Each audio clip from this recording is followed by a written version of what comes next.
You ever stop to think about where your clothes come from? It can depend on many factors, such as what your personal preferences are, the cultural background you come from, income levels, age, and gender.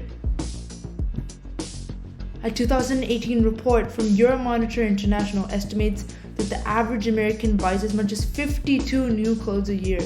Considering buying multiple times from the same brand, this could mean trying out dozens of brands in a lifetime, maybe even 1,000. What we don't realize is that many, if not all the brands we buy from outsource their materials from developing countries, most commonly Bangladesh, Indonesia, and Myanmar. The workers here often live and work in very poor conditions with very few safety precautions. This has led to several industrial accidents that unfortunately led to loss of life. One example is the Rana Plaza accident in Bangladesh. On 24th April 2013, the Rana Plaza building crashed to the ground, leaving behind a wake of disaster and a human death toll of 1,134 people.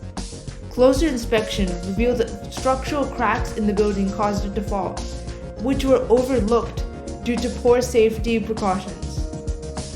After this, over 200 companies joined the Bangladesh Accord, but much still needs to be done.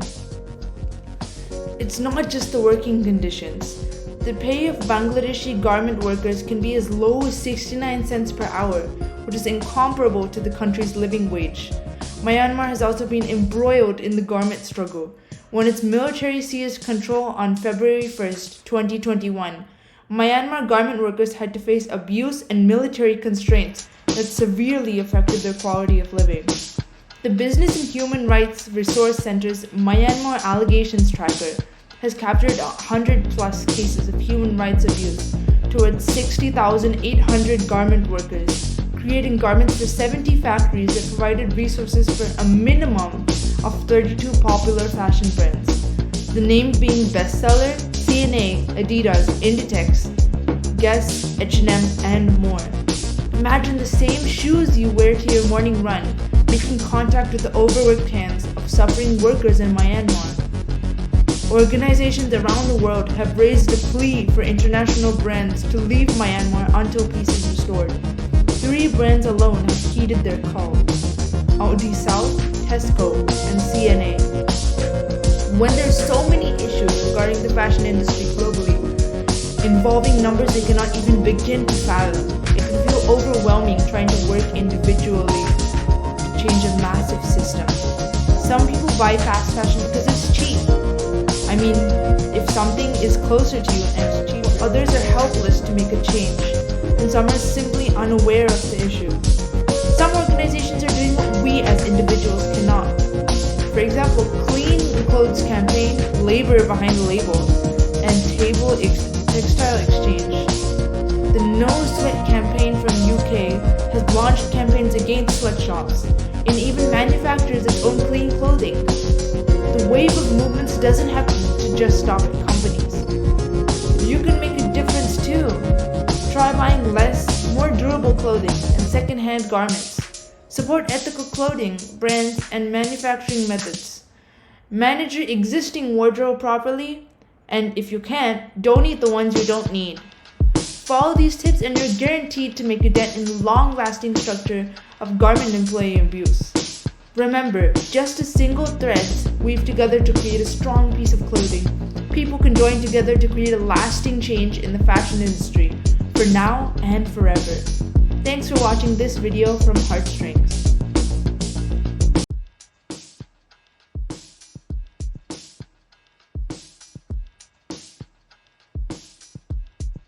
A compelling case study that delves into the intricate dynamics of the garment industry in Zhejiang province, China, shedding light on the livelihoods of Chinese workers in this crucial economic sector. The intricate details of the Zhejiang case study provide a subtle understanding of the transformation in the lives of those who form the backbone of China's manufacturing sector. To commence, let me emphasize the significance of Zhejiang province in the textile and garment landscape. Zhejiang, home to the Silk Road Group, demonstrates the evolution of China's economic dynamics over the past 3 decades. This province has been a crucible for the transformation of state-owned enterprises into joint stock companies, navigating the shifting tides of global economic integration. The garment industry, with its roots deeply embedded in the province's history, serves as a lens through which we can observe the profound changes in the Chinese working class. The Zhejiang case study digs into the operations of Factory 1, employing 300 workers and operated by the Silk Road Group. The conglomerate, once state-owned, underwent a metamorphosis into a joint stock entity in 1999.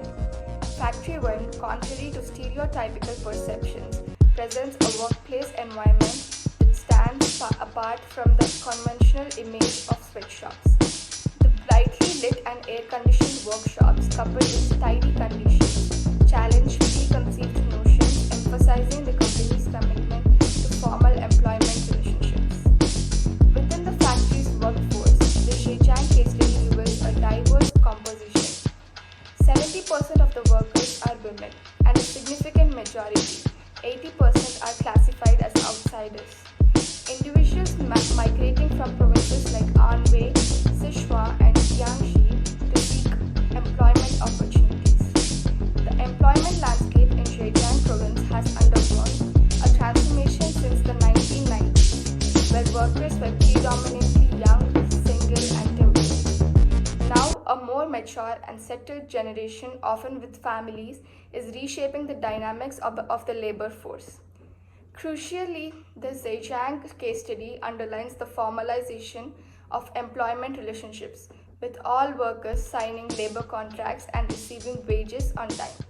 The Silk Road Group's engagement with overseas clients necessitates compliance with international labor standards, contributing to the formalization of working conditions. Wage structures in the Zhejiang study are contingent on tasks, with standard line workers paid at a piece rate. Various bonuses, including annual, mid-year, and end-of-year bonuses, incentivize retention. This many-sided compensation system reflects the company's effort to adapt to the changing aspirations of workers, who are no longer willing to endure any condition. The study also untangles the transparent policy regarding annual wage increases, contributing to the overall improvement of workers' financial well-being. In conclusion, the Zhejiang case study illuminates the evolving landscape of the garment industry in China and the changing lives of Chinese workers. The province's journey from state-owned enterprises to joint stock companies, coupled with the formalization of employment relationships and improved working conditions, signifies a noteworthy chapter in the story of China's economic transformation. It is a testament to the evolving nature of Zhejiang garment industry, where economic growth intertwines with the personal stories of its workforce, creating a narrative that goes beyond the assembly line. Thank you.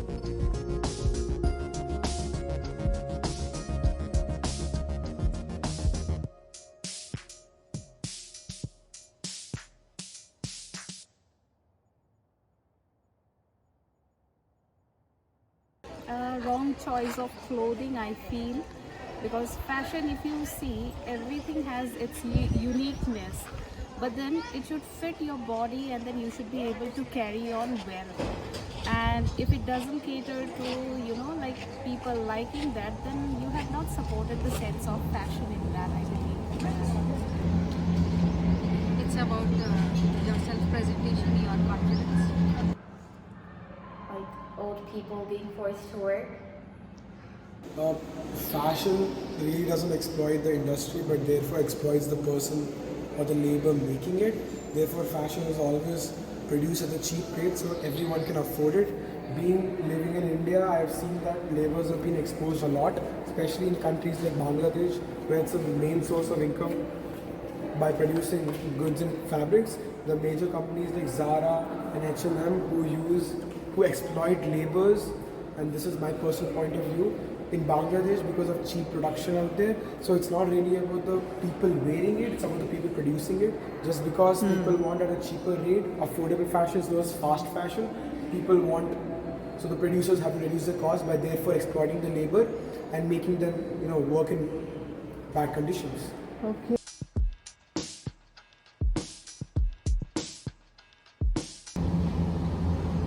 First of all, it should come from within.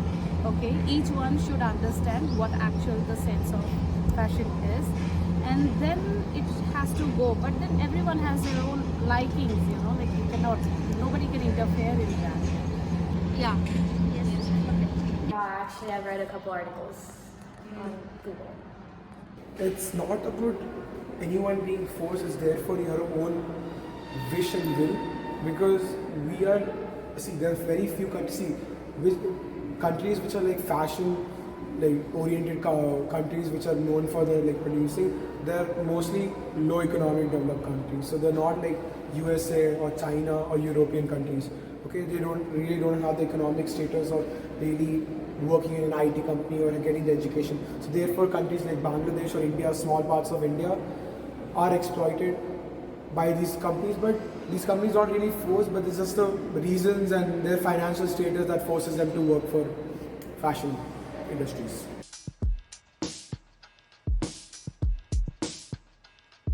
I don't have any, suggested answer for this, so I would like to skip this. At certain limit, yes, it's brand's responsibility to fight against it because they need to control it.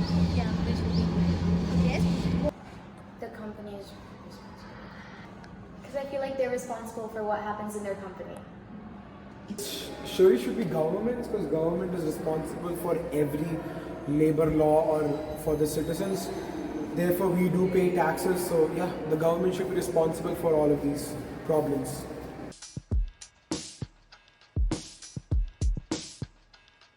Buying from fast fashion.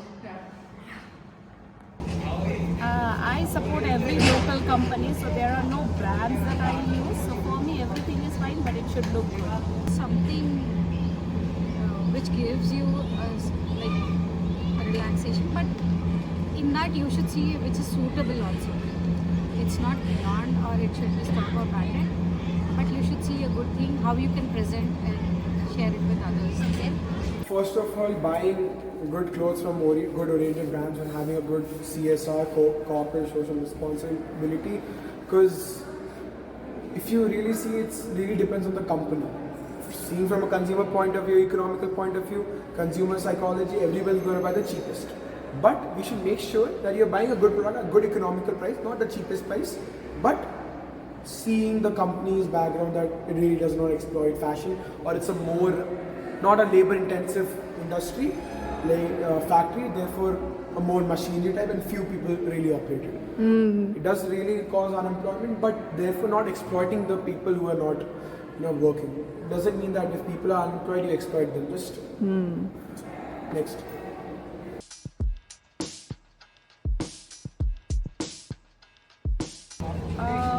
First, I think it's the local businesses, and depending on, because since I don't go for branded items, so I feel that it's the local that we I don't basically go with the brand, something which is suitable and elegant to wear.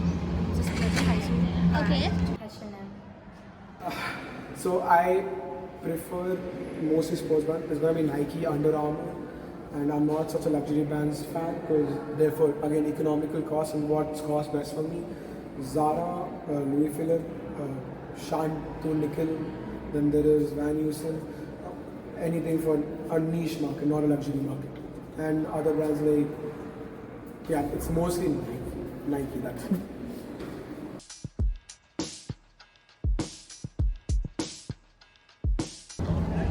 I have multiple choices. If you go by rates, then that suits me, and then with a minimum range I can buy multiple things. So if you go for branded, you have to pay a huge amount and you get only one particular thing, but I have more choices. Yes. They go with the factories and like so many numbers and things. So then only it's brand. I think local businesses. I think they've said it once. I think that it depends on company size. If I'm a small company starting today with only 20-30 employees, I would of course source outsource all my materials from like low or small suppliers. But therefore, if I'm a big company, I have to supply from a huger supplier. Okay, it's like the input matches with the output. That's it.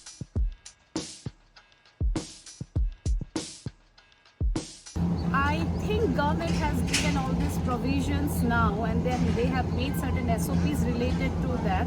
So every industry, whoever is working now, they have to support one way or the other for the charity's sake. So they cannot deny for the fact that they are playing one of the role where they have to help and support the needies.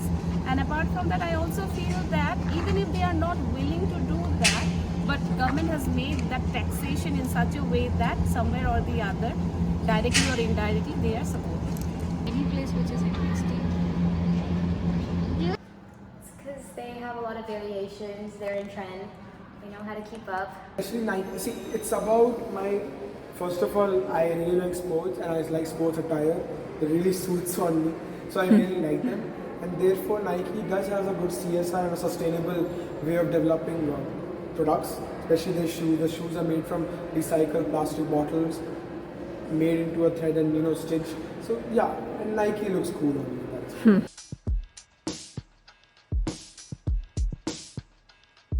I prefer not to choose that, so I will never buy.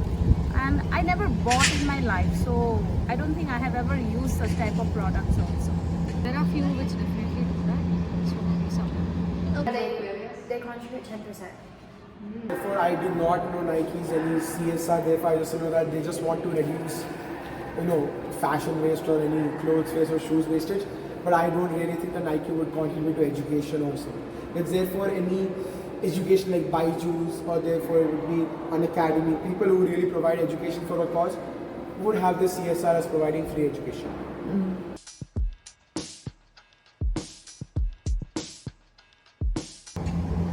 I think the last option. definitely they have to have their own thing. They can't take it from others and then sell it. If we come to know, definitely we love it.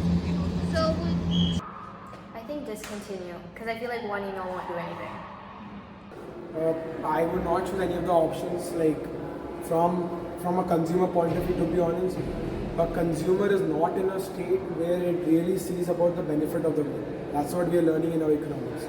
It's about them using something is a negative consumption externality. Okay, so their consumption is a externality to the world. It's costing something to the world. So I really would not mind it. Therefore, the government should mind it. That's why I said in the previous question. What is the concept of circular fashion?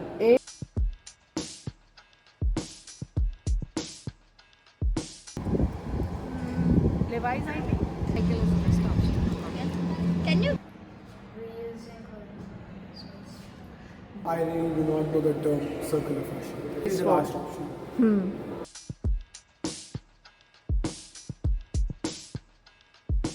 I have no idea about this, sorry. I opt Levi's. Levi's. I think it's gonna be Levi's because Levi's is known for denims. It's like a synonym for denims. Anything like jeans means Levi's only. So therefore Levi's I would choose the option.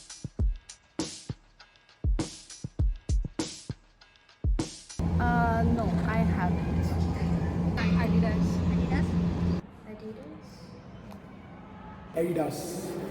Because I know they have a good CSR about using ocean plastic. Seen their ads, Adidas.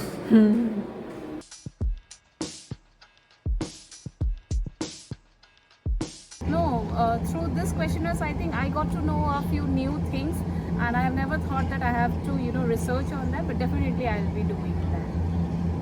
Yeah, most of the times I will. No, I haven't. Fast fashion, yes, I've done this as my 8th community project. It might be 3 community projects.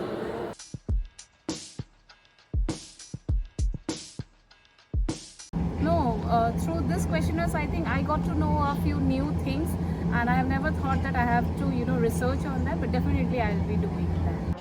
It's good, just a lot of terms that, the normal people wouldn't really understand. So maybe dumb it down a little. Yeah, extra question for the students you add. Is fashion acceptable in further? How it is going to revolutionize? I think there should be more economic based questions, because we should understand. See, seen from economics perspective, we cannot do everything for the betterment of society, because it's like the zero-sum law. If someone is getting benefit, someone's getting effect. Something, whatever you do, even charging a laptop has an effect on the world. So we should consider, like, just not like stop using it. Consumers won't understand. So more economic based questions. Thank you.